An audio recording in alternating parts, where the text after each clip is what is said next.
she's got one foot and daddy ain't got none. Two folks got but 5 toes, they can't walk near mine run. Rock and roll and hopping round the place, get to drinking and they wheelchair race. 5 toes cleaner, no more, no less.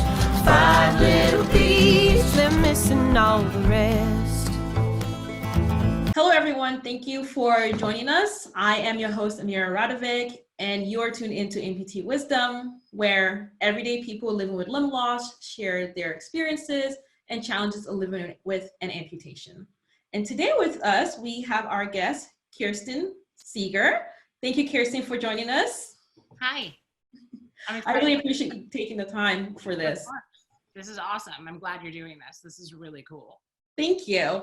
As I'm just going to go ahead and jump right into it. Start with just kind of asking you to tell us a little bit about yourself. Where are you located? I'm in Santa Monica, California. And can you tell us a little bit about your story about how you lost your limb? Sure.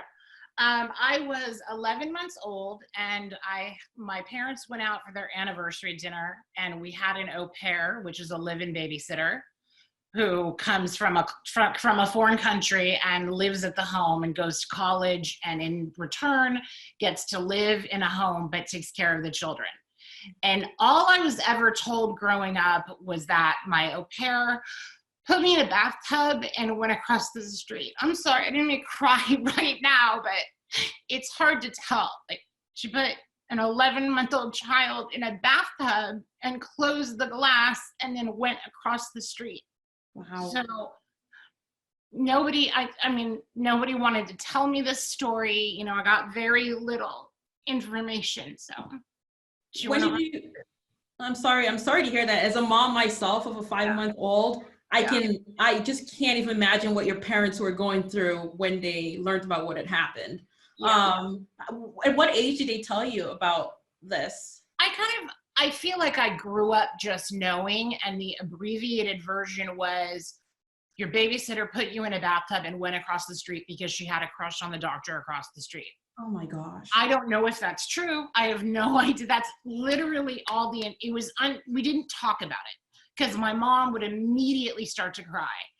And so, you know, I didn't push her, obviously. I was growing up with this. So the short answer is that's the answer I got for a really long time. And by the time I was comfortable enough to start really asking questions about it in my late 20s or early 30s, they had kind of really forgotten all of the major details that we would need.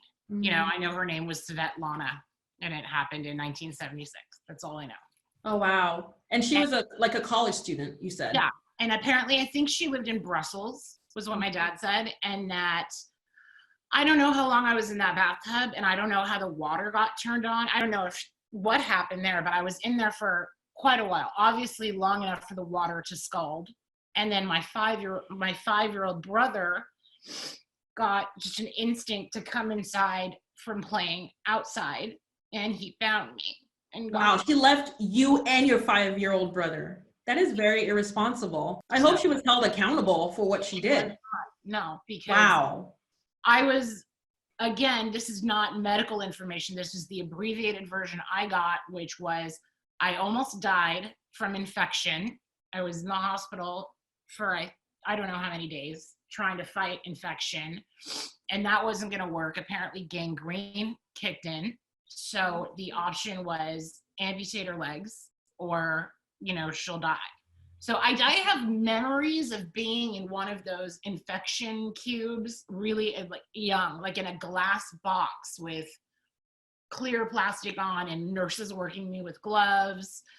I had my first birthday. There's a picture of me. I do have legs wrapped in casts, and my arms are wrapped in casts. I don't know why. And I think what happened was the infections just kicked in and I was hospitalized. Oh, my point was she was not held accountable because the second that she found out she made a mistake, she hopped on a plane going home. Wow. And my dad said that they did contact her and let her know what happened. And she said I don't know if she was cold. He was very matter of fact about it. He said she had 8 brothers and sisters at home. She said, "What do you want me to do?" Wow. And I do. Wow. No, it does. I do really wonder, like, does she remember or know or even understand what she did? She must have if she ended up going back to her, like running back to her country. So she's Yeah, not. I mean, she got that, but I wonder if it sticks with her because I went through hell, and we'll get into that. And I won't cry the whole time, or I might. I can't. I'm pretty strong. You're allowed to. That it's really intense. So I do wonder, like, do you know what you did and like how you impacted so many lives? Wow. Wow. And how old were you when you started asking your parents about this? When did you start noticing that you were different from your peers? Oh, I think I knew. I think I got my first prosthetics by the time I was like 2. And I remember always going to school with them, like preschool. I remember that. I always knew, and there was always, I couldn't do things. And I would ask why. And my mom would say, why. I eavesdropped a lot and I heard the abbreviated story, which was I was left in a bathtub by my babysitter. So that's always what I knew. And I, again, didn't probe until much later in my life to ask for details. And I really didn't get many. So basically, maybe you said when you were teens and in your 20s, you started really asking a little bit more? 20s. You knew when you were younger. I had an anger period. My mom cried a lot. And contrary to me crying right now, I didn't cry a lot when I was younger because I remember a best friend called me like a really mean name. Oh, wow. And my mom was so upset. And I just remember I had been so upset because she was crying and I was so young. I made this decision that I remember actually making the decision. I was like, she's crying, so I don't get to cry. I have to be strong for her. And so by the time I was 15, I just had rage towards my mother because I never got to cry. And I never got to tell her like how mean people were. And I'm getting emotional myself. Oh my gosh. But yeah, I can only understand how mean kids can be at such a young age, and you trying to really learn more about what had happened to you and trying to understand it and find peace with it. But your parents also, they're going through it, and as a young kid trying to balance all that, it's pretty understandable that why you felt the way you did. I really hope you and your mom were able to eventually work out as adults. We absolutely were. She passed away when I was 33, but we were extremely close, I think. We were always close regardless of how much anger there was. Like, we loved each other fiercely, and it got really bad when I was in my late 18-ish, 19-ish. It got extraordinarily crazy. It's just a bad marriage, and all that stress had really challenged them. And yes, my mother and I we were extremely close. And when she passed away, the only regret I have is I vividly remember episodes of me just being cruel. But I was so mad. I had it in my head. I asked my dad one time why he travels so much. Why are you always leaving? And he said, I need to make money for you. Like, I have to make money for you. Wow. He also, and I don't think he was a bad man. He wasn't.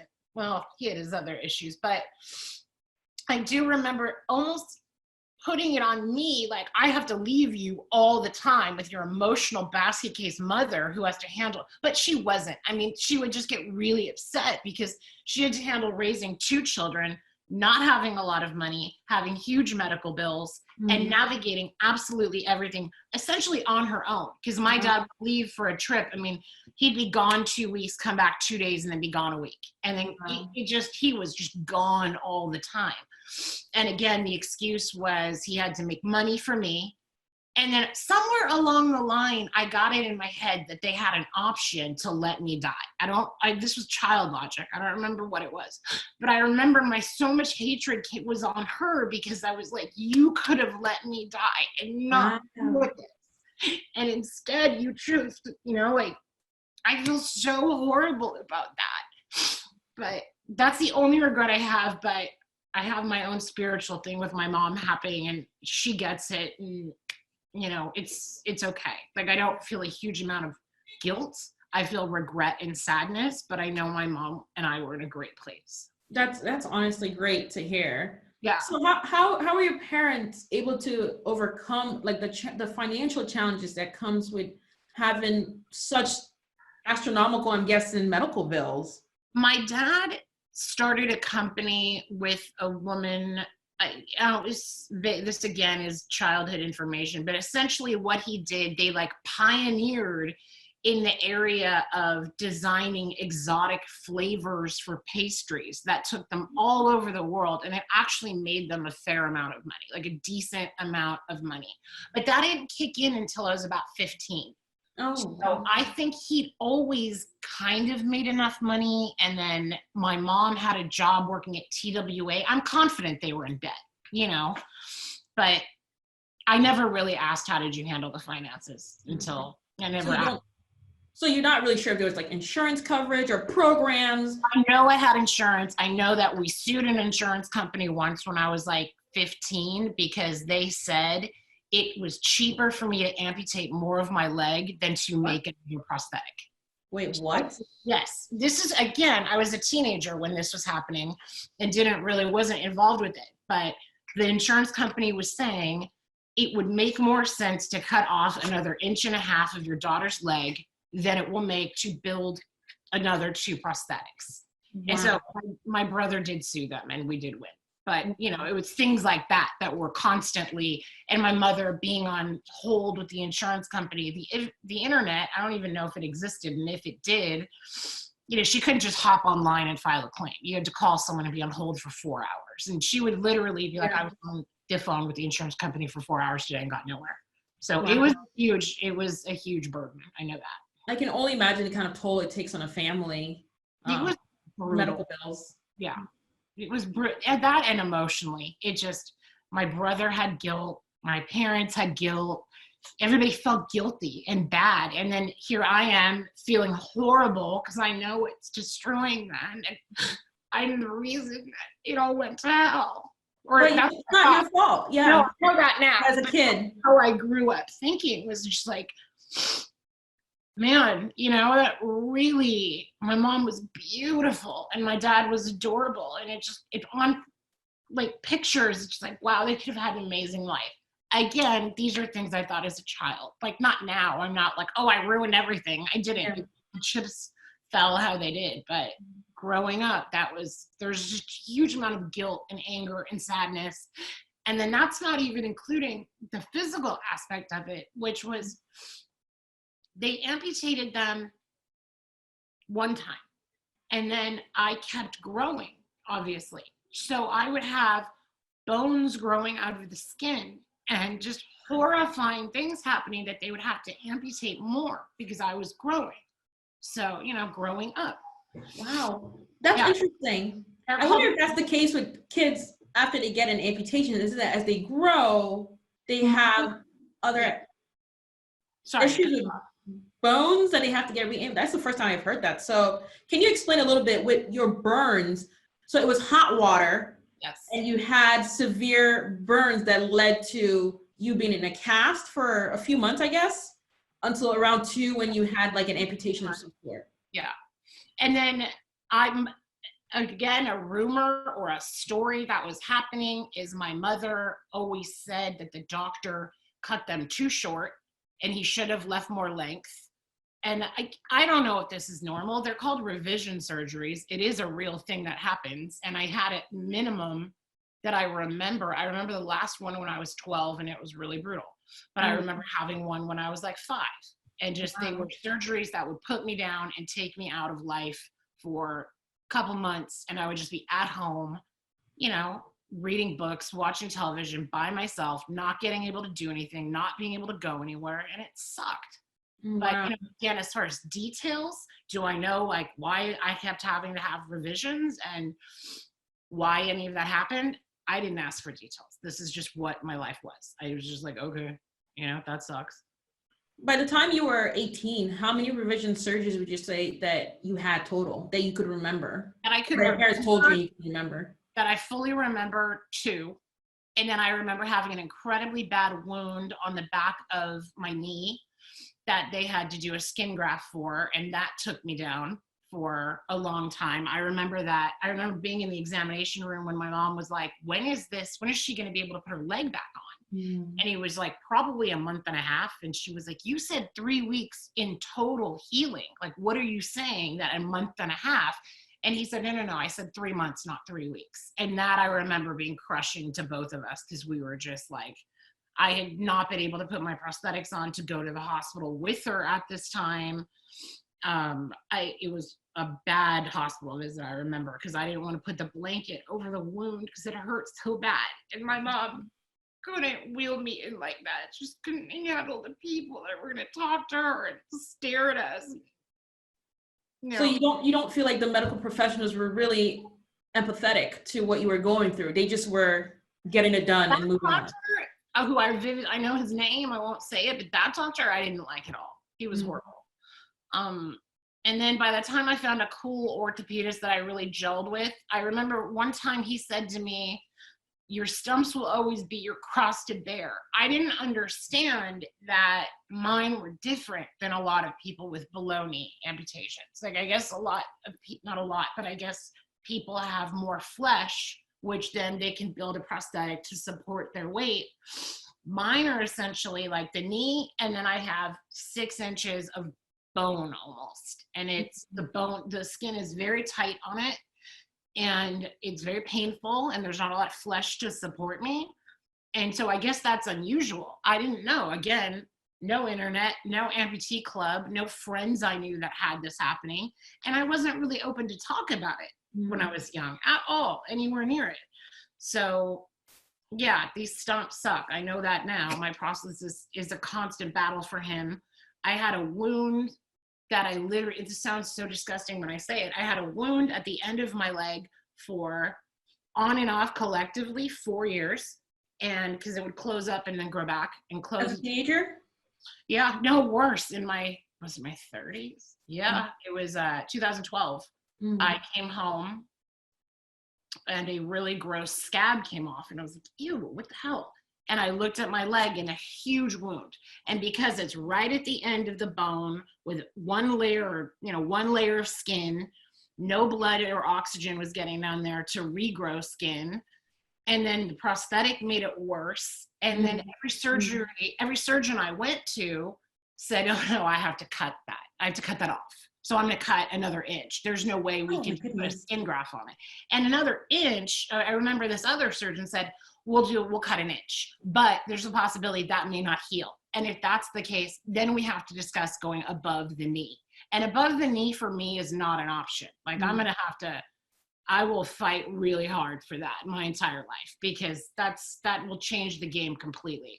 So I had fancy bandages, and really it was a brutal time. And I found a great surgeon. I did hyperbaric oxygen therapy.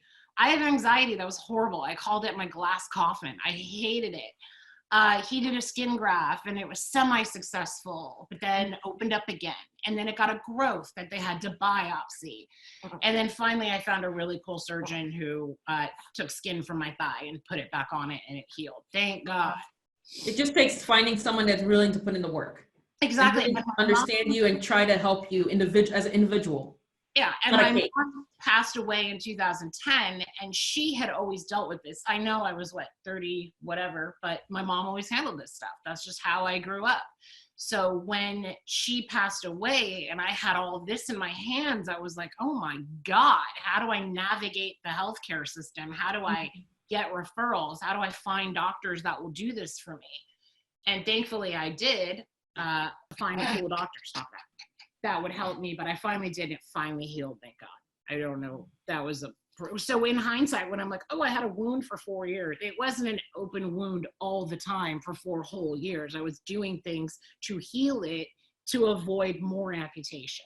Because that's you were still wearing your prosthetic. I was, but it was horrifying. And that's where, I don't know if people know this, but your prosthesis can be your best friend. The one I have is amazing, and he would see me literally. The problem we had was that the prosthetic was sucking on the bone while I wear it. So that is pulling out fluid, leaving the wound wet all the time. A wet wound won't heal. So I can't, and it hurt so bad and had gross infections, and it smelled disgusting. And my prosthesis would literally see me every day for 4 or 5 days in a row, all the time, and making, using ideas and trying to take the pressure off and trying to put the pressure here and cutting a hole out. And eventually we had to cut a hole out of the prosthetic, which was not ideal. But again, I didn't have a surgeon to help me, and that it was growing something painful on it that was being pushed on. So he had to see me all the time. He saw me, he had a bloody nose and was dripping blood all over his office and would not go to the emergency room until he finished my adjustment. Wow. So that is the kind of awesome people that are available, which is cool, and I'm very glad that man exists. If you don't mind, would you like to share his name and his clinic? Yeah, he's a shout out. John Lamort, and he's in Santa Monica at a place called OrthoPros. And he's just a sweetheart. I love him to death. Those are the kind of prosthetists we want. People who really genuinely care about their patients.